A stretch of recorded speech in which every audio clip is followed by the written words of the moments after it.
নির্বাচন সম্পর্কে সচেতনতা বাড়াতে গত 22শে ডিসেম্বর দেশের 64 জেলার 300 উপজেলায় প্রচারে নামে ভোটের গাড়ি। কখন দেশের কোথায় যাবে এই ভোটের গাড়ি তার একটি তালিকা প্রকাশ করে কর্তৃপক্ষ। গেল 3রা জানুয়ারি ঝিনাইদহের কালীগঞ্জ মহেশপুর হয়ে চুয়াডাঙ্গাতে যাওয়ার কথা থাকলেও নির্ধারিত সময়ের 2 দিন আগেই গাড়ি হাজির চুয়াডাঙ্গায়। স্থানীয় শহীদ হাসান চত্বরে মাত্র কয়েক ঘণ্টা অবস্থান শেষে অন্য কোনো জেলার উদ্দেশ্যে রওনা হয়ে যায় ভোটের গাড়ি। ফলে ওই গাড়ির মাধ্যমে নির্বাচন সংক্রান্ত প্রয়োজনীয় বার্তা থেকে বঞ্চিত হয় জেলার অধিকাংশ মানুষ। ভোট সম্পর্কে তো এখনো কিছু শুনলাম না, শুধু শুনছি যে 2-3টে দল হয়তো অংশগ্রহণ নেবে, ভোট হবে, ভোটের প্রচারণা এখনো শুরুই হয়নি। ভোটের গাড়ি ওই দিন আসার বিষয়ে অবগত নন বলে জানান জেলা তথ্য কর্মকর্তা।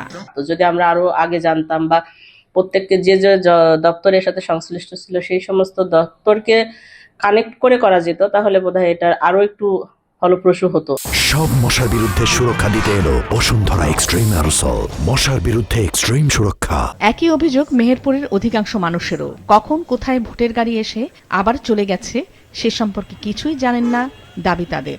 ভোটার গাড়ি দেখিনি বা এটা আমাদের গ্রামের আশপাশেও বা আমি দেখিনি বা এটা কেমন জানি না। আমরা জানি না যে গাড়িটা কখন এসছে বা কখন দিছে, এটাও আমরা জানি না। পার্কে ভোটের গাড়ি এসেছিল, পার্কে নাকি একটা প্রদর্শন দিয়েছিল, প্রদর্শন দেওয়ার পর ওনারা ওই পার্কে থেকে ওনারা রিটার্ন চলে যায়। ভোটের গাড়ির মাধ্যমে প্রচারের আশানুরূপ সাড়া মেলেনি নেত্রকোনার মানুষের মাঝেও।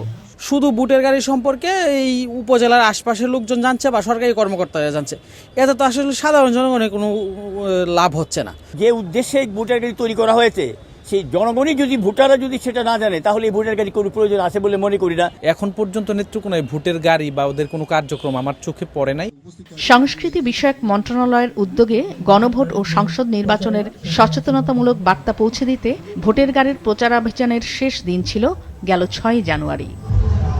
নাদিয়া আফরিন, মাছরাঙা নিউজ ডেস্ক।